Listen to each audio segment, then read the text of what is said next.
I hope you're all well, and welcome to the next episode, or the latest episode, of A Golfer's Ramblings.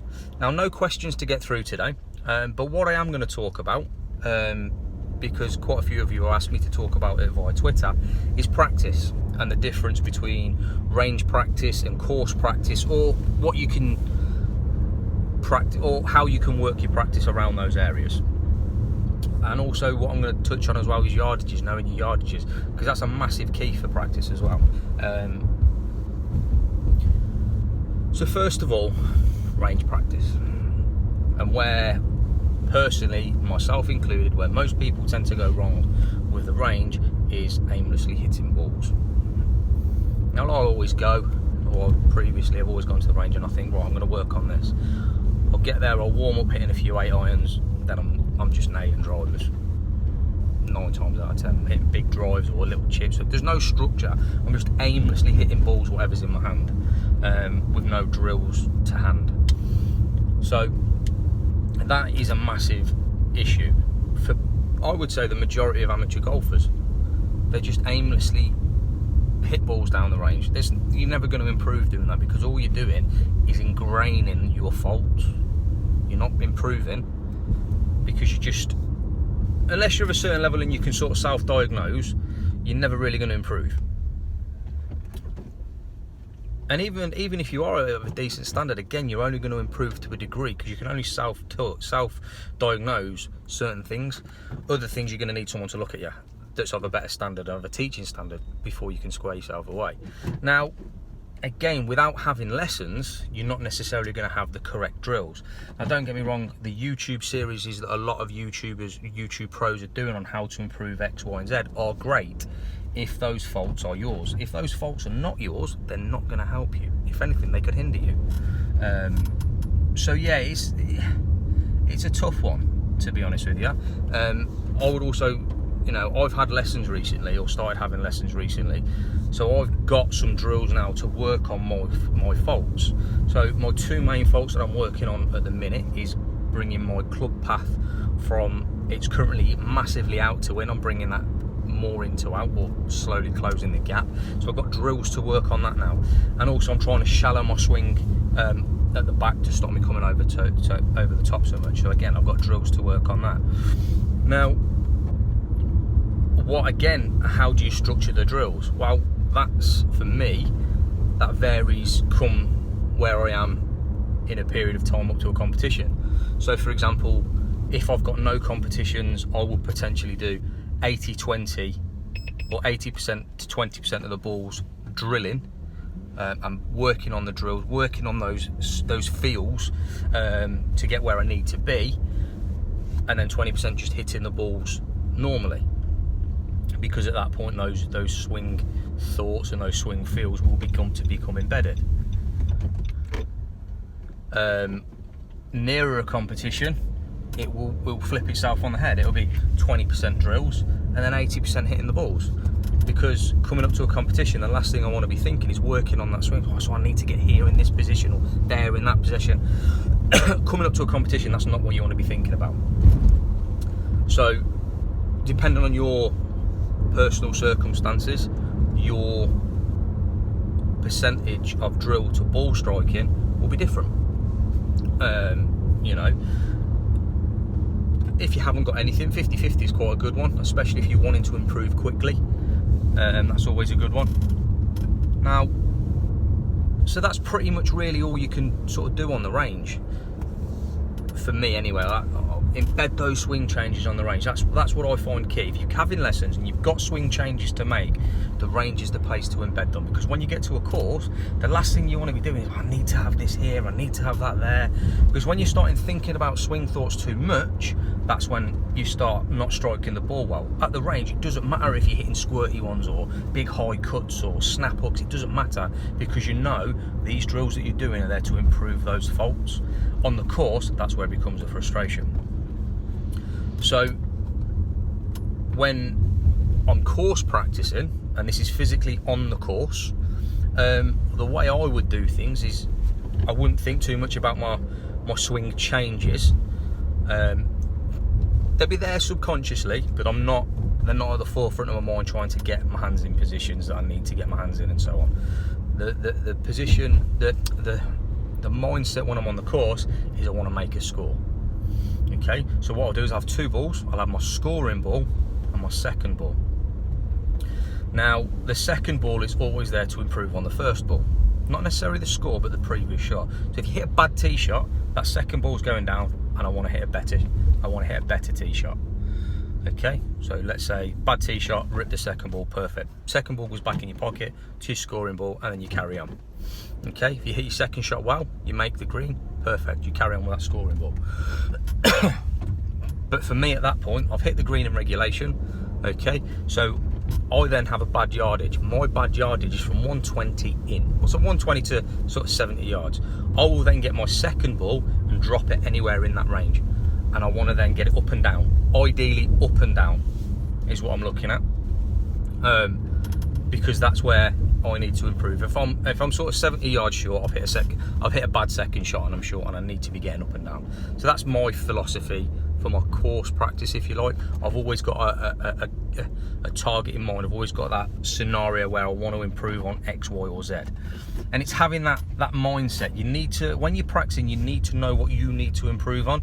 On the course, obviously, you need to know your where your scoring issues are. So if you know you're bad off the tee, that's where you want to be working on the course. So you'll have targets, or you potentially aim for targets on the fairway. I need to hit that, and depending on how far away you are from it, give yourself some points. So I'm on the target, 10 points. I'm 5 yards off it, 5 points. I've missed the fairway, -5 points. Just things like that, things you can make it interesting and keep a log of your scores. Greens in regulation, if that's your area you're working on, drop a ball in the middle of the fairway from a yardage that you're going to hit your drive to, and then look at getting the green. Yeah. Obviously, always with the second ball, I will always advocate, when it's quiet, using two balls, a scoring ball and a practice ball. For me, it just works. And to be honest, I don't see why anyone wouldn't do that. You can use more if you want, but always have that one scoring ball. That way you're always going to have you're always going to keep your score. But then with your second ball, you can always almost sort of think, well, actually, this is what I've actually scored, but if I'd just done this little thing different, I'd have scored this. So, you know, you've always got that in your head. Again, flip it back to the range.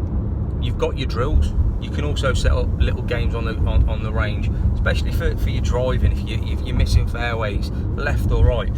With the range I use, you've got, obviously there's flags, but also almost like you can set the flags up as fairway markers. So if you're in between it, you hit the fairway. If you miss the fairway, if you miss the flags, you miss the fairway. Just silly little things like that. It's always having that structure, be it on the course or on the range, and that's, for me, is where the practice is key, and that's where I've made my big improvements this year.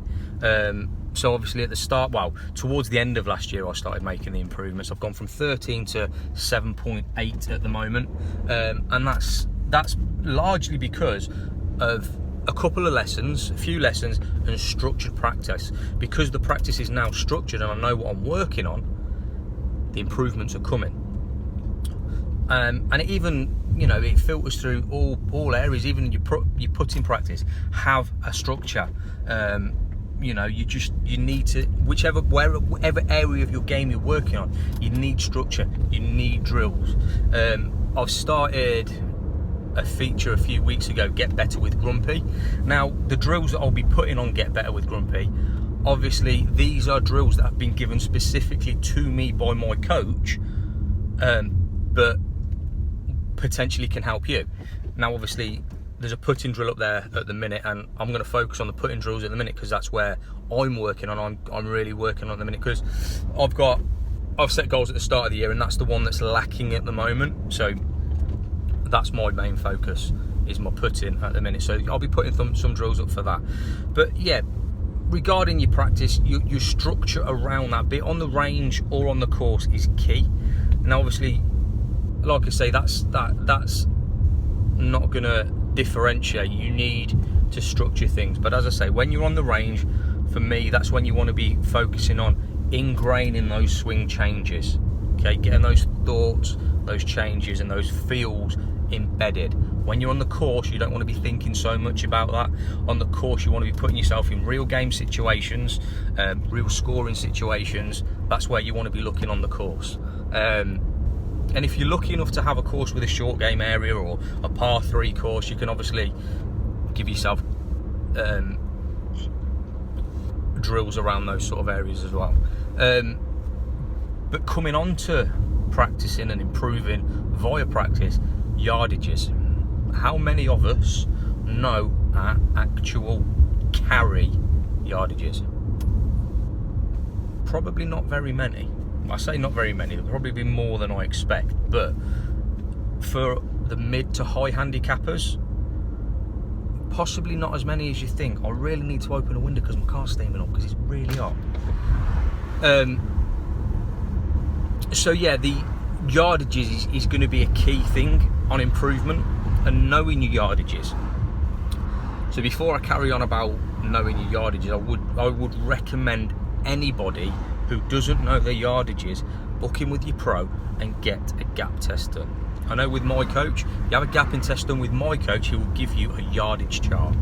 Full swing, 3/4 swing, 3 swings on your wedges. So literally every eventuality is pretty much boxed off, and he'll do you a little laminated one so you shove in your bag, and so you can keep with you all the time. So you're going to know those yardages. So for example, if someone asks me what am I going to hit from 184 yards away, I know it's a 5-iron. 5-iron, easy 4, depending on how I'm playing, how the course is playing, and the conditions. But 184 is, I'm going for a 5-iron. I'm not the longest of hitters, but I know my yardages. My 7-iron is 149 carry. I know that, yeah. So I know if I've got 150 to the pin, I'm hitting a little backed off 7-iron, or I'm going to smash an 8-iron and hope for the best. What I find personally, again, your yardage is going to, and what clubs you play from, which yardage is obviously going to vary to you and so on. But for example, for me, if I try and overhit a yardage, so I can get 150 with an 8-iron at a push, but what I tend to find is when I'm forcing that yardage, it becomes a big snap hook. That's no good to anybody. So for me, I'd rather club up and swing easy, or hit the yardage with the club, depending on how the conditions are playing. So yeah, knowing your yardage is so key to quick improvements, but really quick improvements. If you know how far you hit something, you're not guessing and hitting wrong clubs into greens or over hazards. For example, my course here at Stoneleigh, where I've been playing recently, the par 5 7th is par 5. Par 7, par 5 7th, yeah. And you've got 2 options. You can either lay up or go for it, depending on where you put your drive. But if you don't know your yardages, you're in a world of trouble, because you can lazy your flag or look at your GPS and you've got 160 to the middle or 173 to the flag. If you don't know your yardages, you're in the River Avon. Drop shot. But it's a silly drop shot. But even if you don't know your yardages and you think you're going to lay up, if you're hitting the wrong club, again, you're in the River Avon. So knowing your yardages is key, really, really key to quick improvements. So let me sort of recap on what I've rambled about, because I'm pretty sure I have just rambled. So range practice, structured, ingrained swing thoughts or swing changes, and structured. I think I said that, didn't I? Try and come away from block practice of just swinging and hitting balls. So if you've got a structure and you've got swing thoughts you need to change, or you've got drills you need to work on, that's what you need to do.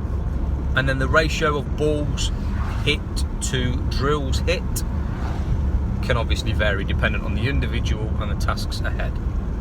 Course practice, scoring ball, gaming ball, practice ball, minimum of 1. Always try and improve on your bad shot. So if it's a bad tee shot, a bad shot into the green. If there is no bad shot, if you hit your green in regulation, take your second ball to your bad yardage and work on that yardage with that ball. That's for me, that's where I am at the minute with my practice. And as I say, I'm seeing huge improvements. Finally, yardages. Need to know your yardages. not run out distance, because run out is bullshit. Yeah, it is. Oh, I've hit this drive 310. Yeah, but it's ran for 50 yards because it's the middle of summer, it's downwind, and you may as well be hitting it down a runway. It's no good.